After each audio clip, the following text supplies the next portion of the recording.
Today, we get started with a Nigerian poet, playwright, and essayist, Wole Soyinka. ये जो वोले सोयिंका हैं, इनका जो पूरा नाम है वो है अकीवांडे ओलुवोले बाबाटुंडे सोयिंका। शॉर्ट में इनको कहते हैं वोले सोयिंका। वोले सोयिंका जो हैं, इनको हम पढ़ने से पहले थोड़ा सा नाइजेरियन ट्राइब्स के बारे में जानते हैं। तो नाइजेरियन ट्राइब्स में बेसिकली दो कॉन्सेप्ट्स हैं, एक है अस और एक है अदर्स। तो अस में यानी कि इम्पोर्टेंट में इग्बू या इबू ट्राइब है, और जिसको मतलब ज़्यादा इम्पोर्टेंट समझा जाता है, और अदर्स में योरुबा एंड हाउसा, ये दो ट्राइब्स हैं। तो हम स्टार्ट करते हैं योरुबा ट्राइब से, क्योंकि वोले सोयिंका जो हैं वो भी योरुबा ट्राइब से ताल्लुक़ रखते हैं। तो इसकी जो लोकेशन है ये साउथ वेस्टर्न नाइजीरिया में है, और बेनिन और टोंगो ये दो इलाके हैं, वहाँ पे ये ट्राइब पाया जाता है। और इनकी जो लैंग्वेज है इस ट्राइब की, वो योरुबा लैंग्वेज है, जो नाइजीरिया के मेजर एरियाज में बोली भी जाती है। योरुबास जो हैं ये एक रिच कल्चरल हेरिटेज है इनका, और स्ट्रॉन्ग एम्फेसिस है इनका आर्ट के ऊपर, म्यूजिक के ऊपर, डांस के ऊपर और स्टोरी टेलिंग के ऊपर। और ये इसलिए भी जाने जाते हैं कि बहुत ही एलेबोरेट किस्म के और बड़े कलरफुल किस्म के इनके फेस्टिवल्स हैं, जिनमें Osun ओसोगबो festival and EO festival, ये आप नेट पे सर्च कर सकते हैं। योरुबा ट्रेडिशन जो है ये रिलीजियस पॉइंट ऑफ व्यू से वेरियस डीटीज जो है ना उनको वर्शिप करते हैं। वेरियस डीटीज का मतलब ये लोग पोलीथीस्ट हैं। पोलीथीस्ट मतलब कि एक से ज़्यादा खुदाओं पे ये यकीन करते हैं। डीटीज क्या होती हैं ये मैं थोड़ा सा आपको बताता हूँ। गॉड और गॉडेस विद स्मॉल जी, मतलब अल्लाह गॉड विद कैपिटल जी, बाकी ये गॉड गॉडेसेस जो मतलब एक डीटी ऑफ एंशिएंट ग्रीस से ये कल्चर चला आ रहा है ना, एक डिवाइन स्टेटस या क्वालिटी या नेचर को जो एक डिवाइन स्टेटस दे देते हैं, उसको ये डीटी कहते हैं। तो डीटीज जो हैं उनमें इनकी मतलब कि एक बहुत ज़्यादा डीटीज हैं जिनको ये मानते हैं। तो यूरोपियन कल्चर में अगर मैं आपको कुछ बताऊं तो इनको बेसिकली तो वो कहते हैं ओरिशाज, और उन डीटीज में एक का नाम है ओबाटला, अगांजू, शैंगो, मोजा, ओगन एक थोड़ा सा ज़्यादा मशहूर है, आइए लाला, ओशुन, ओरिशा, ओया, इस तरह की ढेर सारी की डीटीज हैं जो इनका एक रिलीजियस कॉन्सेप्ट है, मीन्स के जिनको ये गॉड या गॉडेसेस, देवी या देवताएं जिनको हम कहते हैं। और ये इनकी जो डीटीज हैं ये मतलब कि उसकी कॉस्मोलॉजी जो है वो रिफ्लेक्ट होती है इनके आर्ट और रिचुअल्स में। तो इनके एक तो आर्ट और प्लस जो इनके रिचुअल्स जो ये कस्टम्स फॉलो करते हैं, या ये जो ट्राइब है ये फॉलो करते हैं, मतलब एक जो इनका कस्टम है, ये जो प्रैक्टिस है, उसके अंदर जो कॉस्मोलॉजी है वो रिफ्लेक्ट होती है इन डीटीज की। तो कॉस्मोलॉजी एक थोड़ा नया लफ्ज़ है, इसको हम थोड़ा देखते हैं कि कॉस्मोलॉजी जो होती है basically study of the origin, development, structure, history या फ्यूचर ऑफ एंटायर यूनिवर्स, इसको हम ये कहते हैं, कॉस्मोलॉजी कहते हैं। कॉस्मोलॉजी का कॉन्सेप्ट मीन्स कि तमाम डिटेल्स इनके जो रिलीजन की हैं वो हमें इनके रिचुअल्स में और इनके आर्ट में मिलती हैं। तो योरुबा के बाद है इग्बो ट्राइब। तो इग्बो जो है ये भी साउथ ईस्टर्न नाइजीरिया में पाए जाते हैं, और इनकी जो मेजर लैंग्वेजेस जो नाइजीरिया में बोली जाती हैं उनमें इग्बो लैंग्वेज का नाम ही इग्बो है। इनका जो ट्रेडिशन है ये भी लोग डिसेंट्रलाइज्ड पॉलिटिकल स्ट्रक्चर है इनका, मीन्स कि ये टुकड़ों में बट के रहते हैं, और बड़ा स्ट्रॉन्ग एम्फेसिस है इनका कम्युनिटी लाइफ में, मीन्स के होते डिसेंट्रलाइज हैं लेकिन अपनी कम्युनिटी में बहुत ज़्यादा ये स्ट्रॉन्ग होते हैं। और इनके भी जो ट्रेडिशंस हैं उसके अंदर फेस्टिवल्स हैं, जिसमें एक मास्क्यूरेड फेस्टिवल है, ये आप नेट पर देख लीजिएगा, और एक फेस्टिवल है उसका नाम है ममानवू।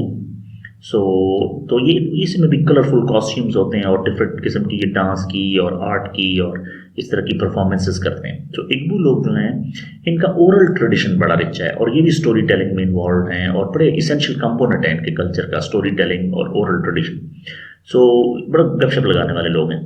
इग्बू रिलीजन जो है इसके अंदर एक सुप्रीम डीटी है और ढेर सारे स्पिरिट्स हैं, और एंसेस्टर्स की ये वर्शिप करते हैं। इग्बू की जो सुप्रीम डीटी है उसको ये कहते हैं चुकवू। तो ये मतलब इग्बूज पैंथियन मीन्स के चुकवू इनका सोर्स ऑफ ऑल इग्बू डीटीज है, और ये रिस्पॉन्सिबल है और मुख्तलिफ किस्म की ड्यूटीज इसने असाइन की हुई हैं और टास्क किए हुए हैं अदर मतलब जो अदर जो स्पिरिट्स हैं उनको। तो अभी हम देखते हैं हाउजा ट्राइब को। तो हाउजा मीन्स हमने डिस्कस किया अस एंड अदर्स। तो अस में जो मेन है वो इग्बू है, और उसके बाद योरुबा हमने डिस्कस कर लिया, और अभी हाउजा जो एक तीसरा ट्राइब रह गया है। सो ये प्रीडोमिनेंटली नॉर्दर्न नाइजीरिया में पाया जाता है, और उस इलाकों के नाम है नाइजर, घाना और कैमरून। ये तो आपने सुने होंगे। सो हाउजा लैंग्वेज जो है वो वेस्ट अफ्रीका में बोली जाती है, और इस कबीले की लैंग्वेज भी हाउजा है। बेसिकली जो कबीले का नाम है या ट्राइब का नाम है वही उसकी लैंग्वेज भी है। सो इनके जो ट्रेडिशंस हैं ये बड़ी लॉन्ग हिस्ट्री है ट्रेड और कॉमर्स की, जो तिजारत ताजिर किस्म के लोग हैं। और इनकी जो ट्रेडिशनल सोसाइटी है वो बड़ी ऑर्गेनाइज्ड है, और वो एक हायरार्किकल सिस्टम ऑफ गवर्नमेंट है इनका ना। और ये हाउजा फुलानी पीपल जो हैं ये प्रीडोमिनेंटली मुस्लिम हैं, और इस्लामिक ट्रेडिशंस को स्ट्रांगली ये फॉलो भी करते हैं, और इनकी वे ऑफ लाइफ इन्फ्लुएंस होती है इस्लामिक ट्रेडिशन से। और हाउजा जो लोग हैं इनका आर्किटेक्चर, जिसके अंदर ट्रेडिशनल किस्म के मड ब्रिक की बिल्डिंग्स बनी होती हैं, ये इनकी कल्चरल आइडेंटिटी को भी शो करता है। और इनके जो फेस्टिवल्स में एक एनुअल दरबार फेस्टिवल होता है, प्रोमिनेंट कल्चर इवेंट है, जिसके अंदर ये कलरफुल हॉर्सेस को तैयार करते हैं और उनकी परेड्स करवाते हैं, और मार्शल आर्ट्स के स्किल्स और ट्रेडिशनल अटायर, अपने कपड़े जो पहनते हैं जो इनके ट्रेडिशनल कपड़े। तो जो जनरल ओवरव्यू हमने डिस्क्रिप्शंस दी है इन ट्राइब्स की, तो जो एथनिक ग्रुप्स हैं और इनके अंदर जो डाइवर्स किस्म के सब ग्रुप्स हैं, उनके अंदर जो वेरिएशंस हैं, और जो ओवर द टाइम उन्होंने अडेप्ट किया है नाइजीरिया के अंदर, तो उससे एक एथनिक ग्रुप्स का एक बड़ा डायनामिक किस्म का एक वो और यूनिक किस्म का एक ट्रेडिशन और कल्चरल प्रैक्टिस वहाँ पे चल रही है। तो जो हमारे आज के राइटर हैं वोले सोयिंका, ये जो हैं बेसिकली योरुबा ट्राइब से इनका ताल्लुक है। तो अभी हम इनकी लाइफ और अर्ली एजुकेशन को देखते हैं। सो वोले सोयिंका जो है ये नाइजेरियन प्ले राइट हैं, पोइट भी हैं, एसेइस्ट भी हैं और क्रिटिक भी हैं। तो ये जुलाई 1934 में एब्यूक्यूटा नाइजीरिया में पैदा हुए हैं, और बहुत ही इनका अफ्रीकन लिटरेचर में और एक्टिविज्म में, पॉलिटिकली और सोशल स्फीयर्स के अंदर बहुत इनका ज़बरदस्त रोल रहा है। सो सोयिंका जो हैं ये योरुबा फैमिली में पैदा हुए हैं, और उसी में ही पले बड़े हैं, और उसी रिच एनवायरनमेंट और रिच ट्रेडिशन के अंदर और अफ्रीकन कल्चर के अंदर इनकी परवरिश हुई है। तो इन्होंने गवर्नमेंट कॉलेज इबाडन, ये मतलब वहीं नाइजीरिया में जो है वहाँ पे इन्होंने स्टडी की, और बाद में हायर स्टडीज़ के लिए university of Leeds United Kingdom चले गए थे, और वहाँ से इन्होंने इंग्लिश लिटरेचर में अपनी डिग्री कंप्लीट की है। और ये पॉलिटिकल एक्टिविस्ट्स भी रहे हैं, और इनकी बड़ी स्ट्रगल्स हैं पॉलिटिकली। तो सोयिंका जो हैं ये नाइजीरियन पॉलिटिक्स के अंदर बहुत आउटस्पोकन क्रिटिक रहे हैं, और जो ऑप्रेसिव रजीम्स हैं उसके बारे में इन्होंने बहुत बात की है। तो ये जो ऑप्रेसिव रजीम्स का थोड़ा ये हमें समझने की ज़रूरत है, क्योंकि इनकी पूरी जो राइटिंग है उसके अंदर इसका बहुत रहा है रोल। तो ऑप्रेसिव रजीम बेसिकली एक यूनिवर्सली एक्सेप्टेड डेफिनेशन है, जिसके अंदर मुख्तलिफ कंट्रीज़ जो हैं जिनके लॉज, कस्टम्स, प्रैक्टिसेस एक सिस्टमेटिकली इन इक्वालिटीज़ को वो प्रोड्यूस करते हैं, और वो एक ख़ास किस्म के एक सोसाइटी के ग्रुप को ऑप्रेस करते हैं। तो इसमें अगर हम एग्जांपल दें कुछ कंट्रीज़ की जिनके अंदर ऑप्रेसिव रजीम्स हैं, तो उसमें सीरिया है, साउथ सूडान, उसके बाद तुर्कमानिस्तान, नॉर्थ कोरिया, और उसके बाद सऊदी अरेबिया अगर देख लें जिस तरह बादशाहत है, Somalia, Sudan, Tajikistan, Uzbekistan, Libya, और इस तरह के और कई ममालिक हैं। इवन अगर मॉडर्न डेज में हम देखें तो चाइना जिसका गवर्नमेंट सिस्टम है, इजिप्ट है, रशिया है, तो वो बड़े ख़ास तरीके से कंट्रोल करते हैं पूरी स्टेट को। तो मतलब इनको ऑप्रेसिव रजीम्स जनरली ये लूजली अटैच किया जाता है इनके साथ। अभी नाइजीरियन सिविल वार जो हुई तो उसमें सोयिंका को अरेस्ट भी किया गया है, और इनको इम्प्रिजन भी किया गया है, ये जेल में भी रहे हैं, क्योंकि ये पीस के लिए या अमन के लिए निगोशिएशन कर रहे थे या उसकी कोशिश कर रहे थे। तो उनके जो एक्सपीरियंसेस हैं जेल के अंदर या प्रिजन के अंदर, तो उसको उन्होंने लिखा है the man diet prison notes, इस नाम से उन्होंने अपनी एक लिटरेरी पीस प्रोड्यूस किया है, जिसमें उन्होंने अपने जेल के एक्सपीरियंसेस लिखे हैं। सो सोयिंका जो हैं ये इनको जलावतन भी किया गया है, एग्जाइल में भेजा गया है जब मिलिट्री रूल था नाइजीरिया में, लेकिन फिर भी इन्होंने मतलब कि फॉरेन लैंड से या अब्रॉड से या इवन एग्जाइल में रहते हुए भी अपना एक्टिविज्म जो है उसको छोड़ा नहीं और जारी रखा है। सो इनकी ज़िंदगी के जो लास्ट ईयर्स थे या आखिरी अयाम थे, उसमें मिलिट्री रूल जब नाइजीरिया में ख़त्म हुआ है तो सोयिंका कंट्री में 1990 में वापस आए हैं। 1990 की दहाई में, और इन्होंने अपनी लिटरेरी आउटपुट शुरू की, और इन्होंने जो पहला काम 2006 में लिखा वो था you must set forth at dawn. ये बेसिकली एक ऑटोबायोग्राफी है या मेमोयर है, जिसके अंदर मतलब एक क्रॉनिकल या डिस्क्रिप्शन या एक रिकॉर्ड टाइप इन्होंने हिस्ट्री प्रेजेंट की है, और उनमें अपने एक्सपीरियंसेस बताए हैं इन्होंने, जो पॉलिटिकल अपहीवल है या पॉलिटिकल अनरेस्ट है उसके बारे में। और सोइंका जो है ये एक बड़े एक्टिव और बड़े पब्लिक फिगर रहे हैं डिस्कोर्स के अंदर, और मतलब कि ये जब भी बात करते थे, लोगों से डायलॉग करते थे, तो पब्लिकली बड़ा एक्सेप्ट किया जाता था इनको, और वेलकमिंग एटीट्यूड होता था। और इन्होंने तमाम इश्यूज जो भी एड्रेस किए हैं वो मतलब उनमें गवर्नेंस भी इंक्लूड है, ह्यूमन राइट्स हैं, और कल्चरल आइडेंटिटी पे इन्होंने बात की है थ्रू आउट।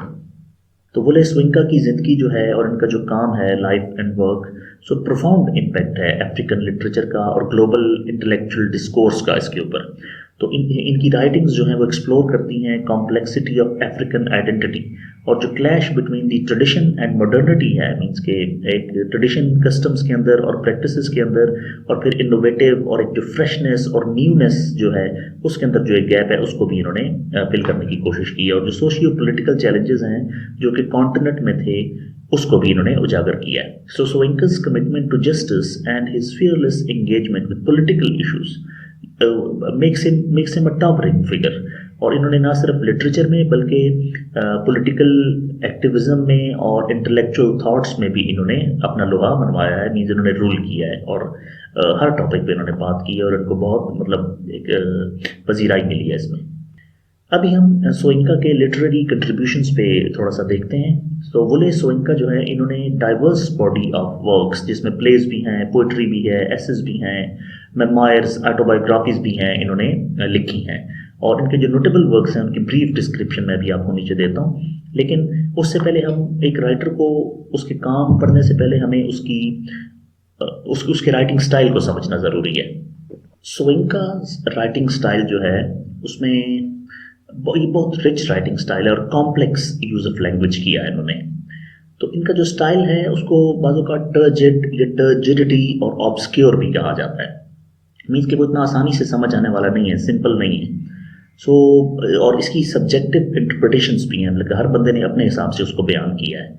और इनके जो ओपिनियंस ऑन लिटरेरी स्टाइल्स हैं वो बहुत मतलब वाइड हैं, और उनकी जो सोइंका की राइटिंग स्टाइल है उसको जो परसीव किया जाता है उसमें हम ये कह सकते हैं कि बहुत ही रिच एंड डेंस लैंग्वेज है इनकी, जिसको हम अगर कहें टर्जिडिटी एक टर्म यूज होती है।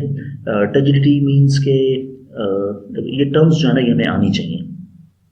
टर्जिडिटी को हम कहते हैं the fact of being boring and too serious, मतलब कोई ऐसी चीज़ जो बहुत ही सीरियस है या आपको बोर कर रही है, आपको समझ नहीं आ रही है, समझना मुश्किल है, तो इसको हम टर्जिडिटी के मानों में लेते हैं। सो सोइंका जो है इनका जो बहुत ही सोफिस्टिकेटेड और इंट्रिकेट और बड़ा डीप और बड़ा डेंस किस्म की लैंग्वेज इन्होंने यूज़ की है, और इनकी राइटिंग के अंदर लेयरिंग है, लेयरिंग ऑफ वर्ड्स है और आइडियाज़ हैं, मतलब back to back one after the other, ऊपर नीचे लेयरिंग से इन्होंने आइडियाज़ को प्रेजेंट किया है। और बहुत डीप और बड़ी क्रिटिक किस्म की अंडरस्टैंडिंग है इनकी चीज़ों के बारे में, बड़ी डीप अंडरस्टैंडिंग है। और ये जो अंडरस्टैंडिंग है ये कबाज़ रीडर के लिए चैलेंजिंग हो सकती है, मीन्स कि रीडर का वो लेवल नहीं है जिस लेवल पे उन्होंने लिखा है, यानी कि इन्होंने खास लोगों के लिए या उन लोगों के लिए जो एक स्पेसिफिक ग्रुप है या जो उस चीज़ को समझते हैं उनके लिए लिखा है। तो हम ये तो इनकी राइटिंग की कॉम्प्लेक्सिटी है इसको टर्जिडिटी से थोड़ा सा हम मिस्टेक कर जाते हैं या उसको मिक्स कर जाते हैं। सो रीडर्स जो कि अकस्टम्ड नहीं हैं इंट्रिकेट लिंग्विस्टिक स्ट्रक्चर्स को नेविगेट करने के लिए या समझने के लिए, तो उनको सोइंका की जो राइटिंग है उसको समझने में या पढ़ने में प्रॉब्लम्स आते हैं। सो दूसरा इनका जो एक वो प्रॉपर्टी है वो है ऑब्सक्योर इल्यूजन्स। सो ऑब्सक्योर इल्यूजन्स मीन्स के एक तो इनकॉम्प्रीहेंसिबल, अनक्लियर, वेग, एम्बिगुअस या ना समझ आने वाले रेफरेंसेस हैं। एल्यूजन्स, एक इल्यूजन होता है आई से और एक ए से एल्यूजन होता है। सो ए से एल्यूजन पर रेफरेंसेस, मेंशंस या सजेशंस। तो सोइंका जो है उन्होंने फ्रीक्वेंटली इनकारपोरेट किया है cultural, historical and mythological references, जिस तरह के हमने उनकी टीटीज का जिक्र किया है। तो ये जो रेफरेंसेस हैं या एल्यूजन्स हैं वो स्पेसिफिक हैं यूरोपन कल्चर से। तो मतलब इन्होंने अपनी राइटिंग्स में यूरोपा या अपने ट्राइब का कल्चर बहुत ही ब्रॉडर अफ्रीकन कॉन्टेक्स्ट के अंदर प्रेजेंट किया है। सो इनके जो एलुजन्स हैं वो रीडर्स को बाज़-औक़ात अनफेमिलियर से लगते हैं, या अफ्रीकन ट्रेडिशंस जो नहीं समझता उसको समझने में मुश्किल आएगी, और बिल्कुल उनमें एक extra layer of complexity add हो जाती है जिस वक्त वो स्पेसिफिक टू यूरोपियन कल्चर हो जाते हैं। तो कुछ लोग इसको ऑब्सक्योरिटी या चैलेंजिंग फील करते हैं और उसको इंटरप्रेट करने में उनको मुश्किल होती है, और वो इंटेंशनल अटेम्प्ट्स करते हैं टेक्स्ट को कि टेक्स्ट हमारे लिए इनएक्सेसिबल है, या हमें समझ नहीं आ रहा, या इनकॉम्प्रिहेंसिबल है, डिफिकल्ट टू अंडरस्टैंड है बेसिकली। एक और इनका वो फीचर है, वो है एसोटेरिक लैंग्वेज। सो एसोटेरिक लैंग्वेज जो है इसको हम थोड़ा सा देखते हैं। एसोटेरिक लैंग्वेज बेसिकली निकला है लफ्ज़ एसोटेरिसिज्म से।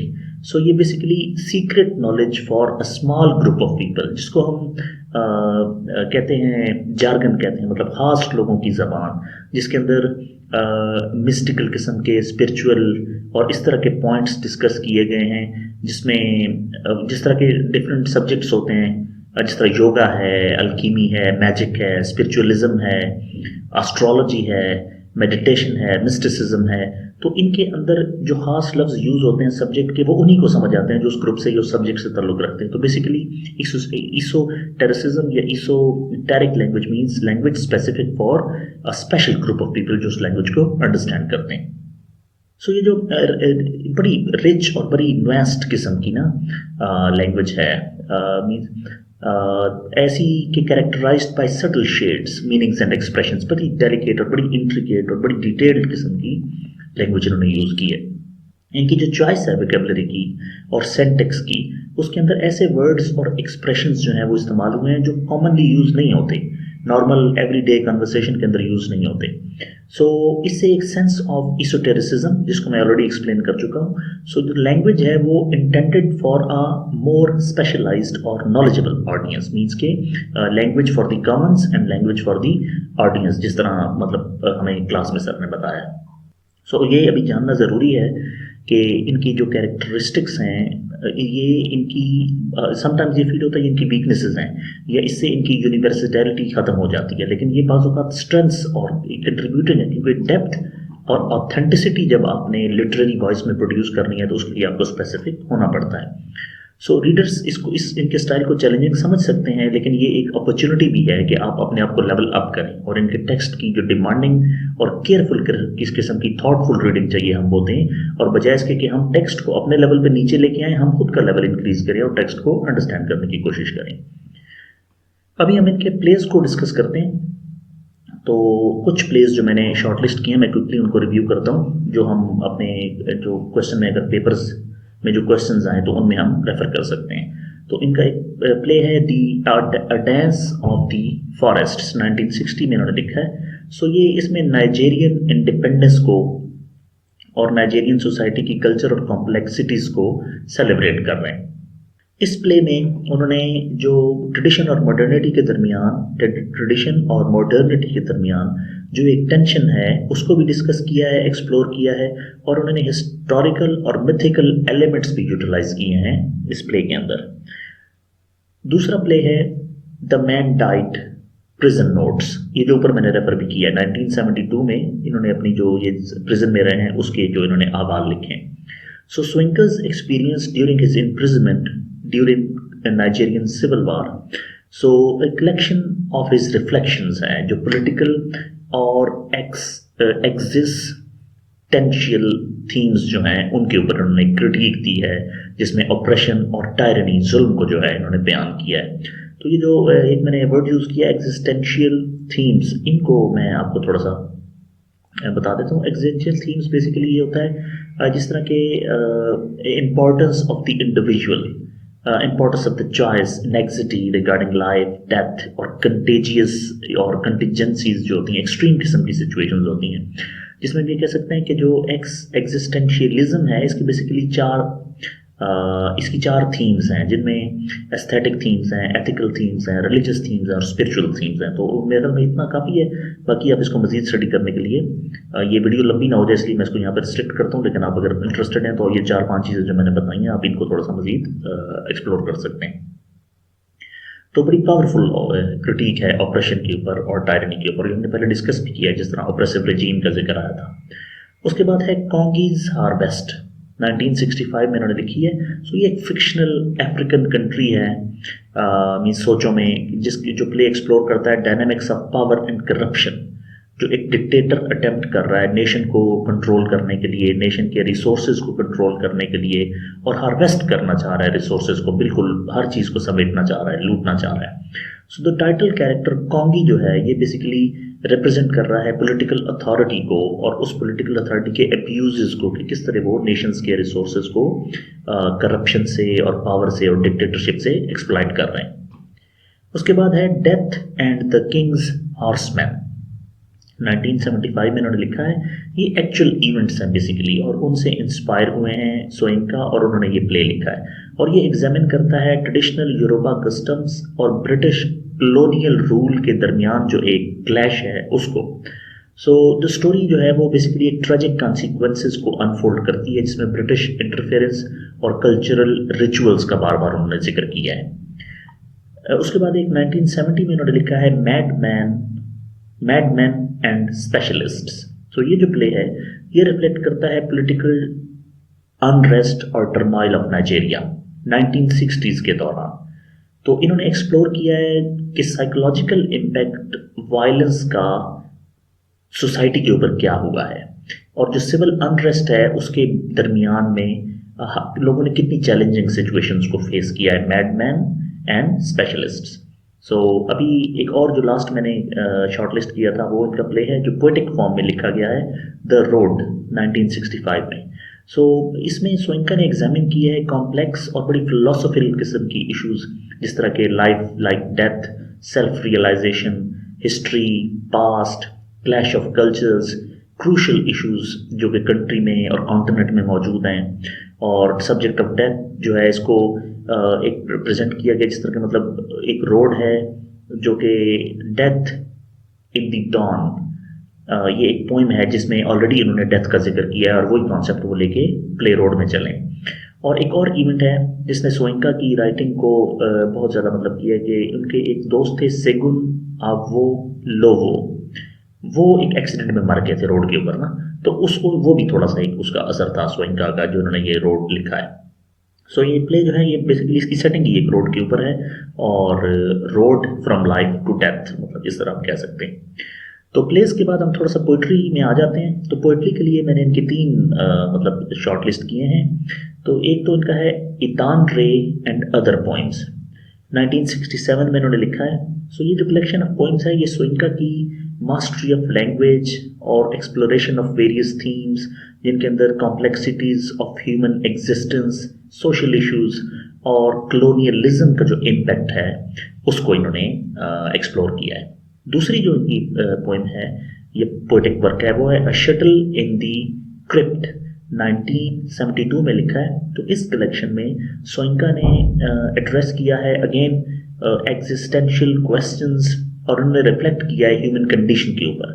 और जो पोइम है उसके अंदर इन्होंने डेप्थ कैरेक्टराइज जो की उसमें विविड किस्म की इमेजरी यूज़ की है, बहुत डेप्थ है, और फिलोसॉफिकल रिफ्लेक्शंस यूज़ की हैं। उसके बाद ये तीसरी मैंने जानबूझ के डाली है इसमें क्योंकि आगे वन बाय वन हम इसकी पोइम्स करेंगे, मेंडेलस अर्थ एंड अदर पोइम्स। तो ये बेसिकली कलेक्शन ऑफ 5 पोइम्स है जिसमें मेंडेलस अर्थ एक पोइम है, नेल्सन मंडेलास अर्थ यानी कि उसकी ज़मीन साउथ अफ्रीका। उसके बाद दूसरी इनकी एक है, इसमें इकबू है, एक इसमें द नाइट है, एक इसमें 2 और 3 पोइम्स हैं जिसमें एक टेलीफोन कन्वर्सेशन है। तो उसको वन बाय वन हम इंशाल्लाह एक्सप्लेन करेंगे। सो 1988 में इन्होंने Mandela's earth and other poems इनकी पब्लिश हुई है। तो overall Mandela's earth and other poems जो है ये डाइवर्स और एंगेजिंग किस्म की कलेक्शन है पोइट्री की, जिसमें सोइंका ने commitment to social justice, environmentalism और power of language to inspire change, इस कॉन्सेप्ट के ऊपर उन्होंने ये पोइम्स लिखी हैं।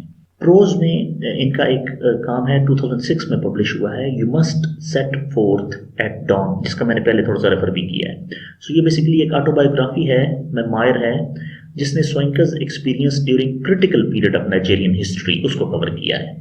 इसमें सिविल वॉर भी है, इसमें उनका एग्जाइल का टाइम भी है जिसमें उनको जलावतन कर दिया गया था, और इन्होंने अपनी इंसाइट्स दी हैं एक्टिविज्म के बारे में, इंटेलेक्चुअल परसूट्स के बारे में, personal reflections on the challenges faced by the nation. Overall इन्होंने वो सारी चीज़ें एक्सप्लेन की हैं। इनकी एसेस की भी कलेक्शन है, जिसमें से दो कलेक्शंस को मैं आपके साथ डिस्कस करता हूँ।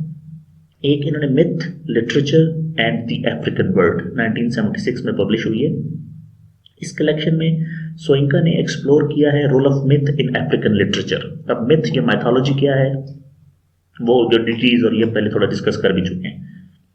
तो मिथ ये इसका बड़ा मिथ का रोल है ग्रीक उसके अंदर हिस्ट्री के अंदर, जिसमें फेरी टेल्स हैं या एलिगोरी है, और इसके अंदर आप समझ लें कि फेबल्स और सागास और लेजेंडरी किस्म की जो चीज़ है ना। सो अफ्रीकन लिटरेचर और उसकी सिग्निफिकेंस कि अफ्रीकन कल्चर की आइडेंटिटी किस तरह शेप होती है मिथ्स के साथ, और उन्होंने ऑल्सो ब्रॉडर इशूज जो लिटरेचर और सोसाइटी को हैं उनको भी इस अपने ऐसे की कलेक्शन में एड्रेस किया है। और एक और इनकी ऐसे की कलेक्शन है the open sore of a continent 1996 में, उसको कहते हैं a personal narrative of the Nigerian crisis. So Soyinka's essays in this collection, उनमें क्रिटिकल एनालिसिस किया गया है सोशियो पॉलिटिकल चैलेंजेस का जो कि नाइजेरियन लोगों को हैं, और पर्टिकुलरली मिलिट्री रूल के दौरान उन्होंने किन प्रॉब्लम्स को फेस किया है उसका जिक्र किया गया है। अभी हम इसको कंक्लूड करते हैं। तो बोले सोइंका जो हैं, ये मैंने क्वेश्चन इस तरह से कवर करने की कोशिश की है कि इसको आप कोई भी इनका क्वेश्चन आए उसमें इसको रेफर भी कर सकते हैं, और बोले सोइंका की लाइफ के बारे में भी पता लग सकेगा आपको, और मीन्स कि आप कोई भी क्वेश्चन अटेम्प्ट करें तो राइटिंग स्टाइल और मीन्स की पोइट्री, पोइम, एसेज, क्या क्या इन्होंने काम किया इसको मिक्स करके हम रिफ्लेक्ट कर सकते हैं। तो इनके जो काम हैं, जितने भी इनके वर्क्स हैं और लिटरेरी कंट्रीब्यूशंस हैं, वो कैरेक्टराइज होती हैं deep engagement with African history, African culture, और जो अफ्रीकन्स को कंटेम्प्रेरी इश्यूज हैं उनके बारे में। तो इनकी जो राइटिंग है वो कमिटमेंट टू सोशल जस्टिस भी है, उसके बाद ऑप्रेसिव सिस्टम्स जो हैं उनके ऊपर एक क्रिटिक भी है, और प्रोफाउंड किस्म की exploration of complexities of the human experiences है। Thank you for listening.